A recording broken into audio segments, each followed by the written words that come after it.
that his gift is coming and a gift from the devil. There is a rumor. You know what is rumor? Mga chismis. Chismis. Boys, unsay rumor? Chismis. Dili sim kuan ha, Maris Rakal.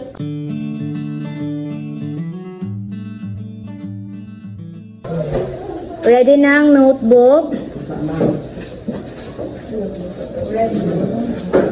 Alright. So again, ang sa ganita nga era? Romantic period. Romantic period. So, we have Niccolo Paganini. Ano siya ang spelling? Niccolo Paganini, he was the most famous violin virtuoso. He was the most famous violin virtuoso. Ito na ko ha? He was the most famous violin virtuoso. You know what? He was born on October 27, 1782. Natawo siya adtong October 27, 1782. Write that in your notebook. I don't have to write it in the board. Just listen to me. Practice your listening skills. Dili magsigsundog sa iyong tapad. Ngano, dili mo grow ana. Dili mo maka-learn. Dili mahasa inyong skills of writing. Alright? Para paabot ninyo og senior high and college, abtik na mo mag-shut down. Mag-quiz ta ani after. Okay, so again, Niccolo Paganini, he was born on October 27, 1782. Alright. Asa man nga country? Asa ka nga country? In Italy. Yes, sila to, Italy. So, again, Niccolo Paganini at 5 years old, nag-play na siya og mandolin. Alright? At the age of 5 years old, he played mandolin. Oh, wala ka tayo chokes. 5 years old, he played mandolin, and at the age of 7, he played Violin. alright. Unsa iyang play at the age of 7 years old? Violin. Violin. So, at the age of 7 years old, he played violin. You know what? Niccolo Paganini have this teacher. Siyempre, no, naamag yung teacher. So, naa siya teacher, and then matakhan siya. You know what is matakhan? Kanang Mapulan. O, sa may Tagalog sa mapulan?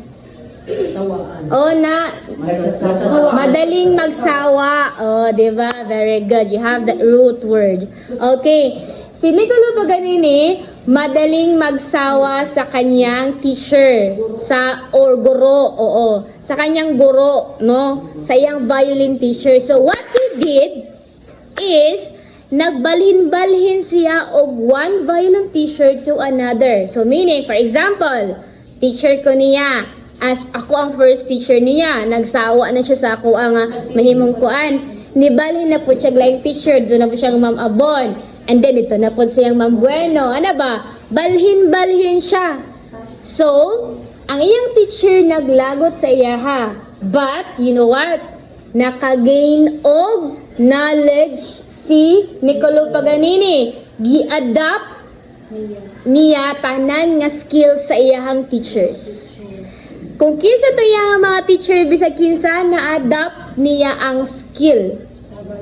When we say adapt, unsa man na? Nakuha, yes, nakuha, nasundog niya, and then na-master niya ang mga skills sa iyang teacher. Ako, yung teacher, pwede po ito, mag-teacher na mo po, mas makuha mo sa ako og strategy, mas gamito ninyo, and then you will be a best teacher na po. Diba? So, yung ana ang nahitabo sa iya. And then, he became the most famous Violent, virtuoso. Unsa ito? The most famous violin virtuoso. Alright, memorize na. And then, there is a rumor. You know what is rumor? Mga chismis. Chismis. Boys, unsay rumor? Chismis. Dili simkuan ha, Maris Racal. Alright, so, chismis nga kini si Niccolo Paganini na chismis daw that his gift is coming and a gift from the devil. Ano may devil? Evil, Satan. So like that. So, yung sa daw niya pagkuha, gikan daw to nga gift kang devil. Chika ra na ha. And then, gikuha to niya because he sold his soul. Ano sa Bisaya na? Gibaligyan niya yahang kalag soul sa devil in exchange of what? Talent. Yes. Life naman to niya. Ang soul mo yung gibaligyan iyang life. Inya pulihan siya og kuan talent. Mao daw siya nga nahimong bagtik. So rumor na siya. 'Di ba naingon ko sa inyo sa una? 'Di ba yung ko sa inyo sa una nga naay ka ng, 'di ba? Si kisa ganitong composer nga nabuta, he lost both his eyesight pero ga-perform gihapon siya og Samson. Si kana na na sa inyong notebook tanawa. Kisa ganitong nabuta pero nagpadayon gihapon siya og play sa Samson. Dili si Vivalde, sa ubos ni Vivalde. Dili si Vivalde ha. He lost both of his eyesight, but then he still performed this Samson. Si Handel, right? Si Handel, you know what is lost both of eyesight? Nabuta.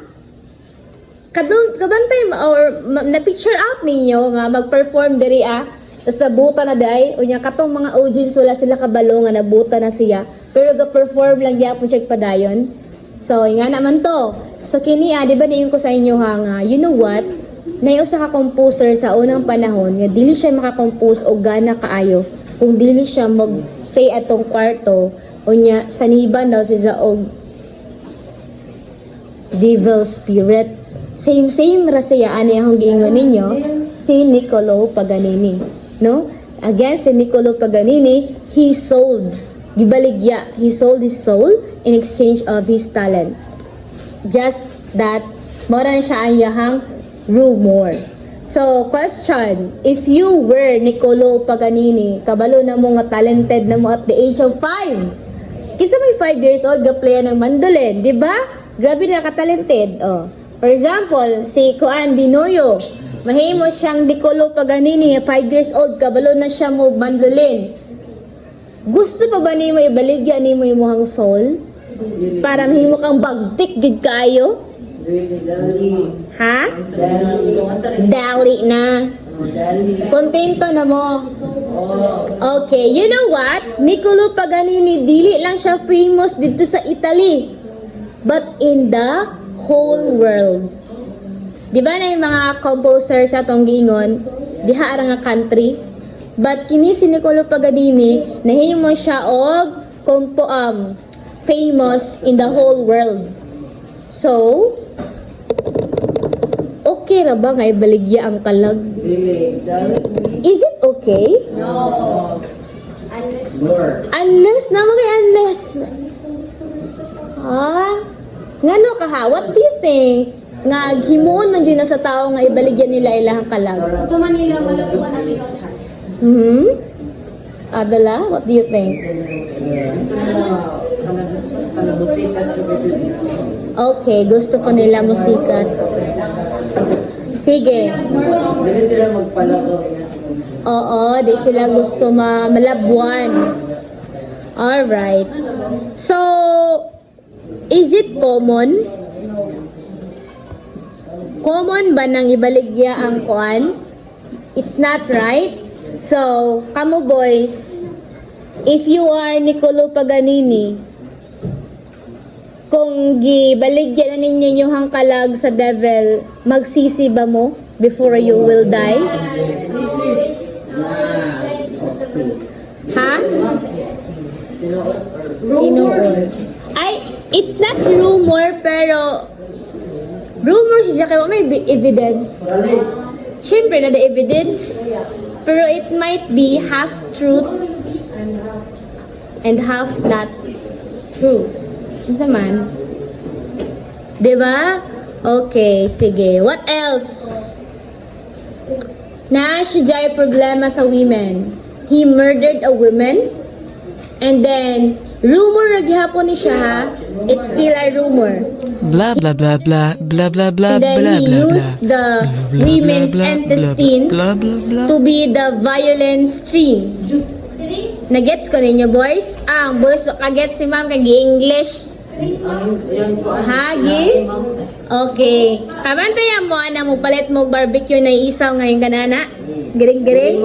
Ingana pod ang naong sa intestine sa tao. Pero dako-dako lamang, taas-taas.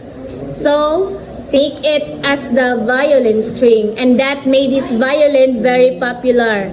Sige. So, muna siya ang mga rumor about Nicolo Paganini. So, si Nicolo Paganini, mo na siguro niya hanggaba before he died, na wala ang iyahang voice. Nagets ko ninyo? And then he lost his son. Anak. Oo, naminyo man siya. He lost his voice, and then he lost his only son.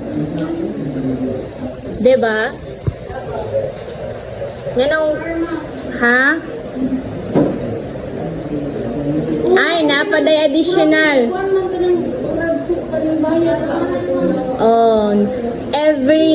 Every sa pana, mistake has a price. Every decision has a price, ha? Oh, what if, diba? Napagani, oh. May gingon dari additional rumor from the Google. Nga, kini si Nicolo Paganini, nagpatay mo siya, woman, dinuyo. Ikuha ang intestine. Ang iyahang soul daw sa babae, iya daw ang gisulod dito sa string. Gi-imprison niya iyahang soul, imprisoned her soul within the instrument, sulod sa instrument dahil. So, while daw siya mag-perform, mga tao daw makadungog na aday, gasinggit-singgit, ga-scream. Like that. Inside in the instrument.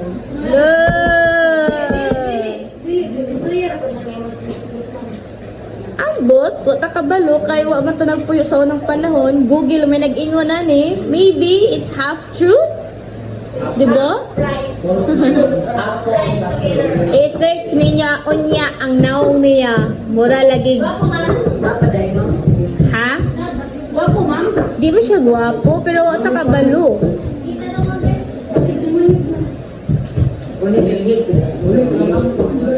Ha? Dili, rumor. Gusto nung kayo, wala pa Rumor naman, wala may evidence. Usahan pa pagkuhag evidence, di ba? Ha? What do you think? What do you think, di ba? O lagi, bagtik siya nga violinist, pero mura og... Di ba? No, me. Urag na nag-issue sa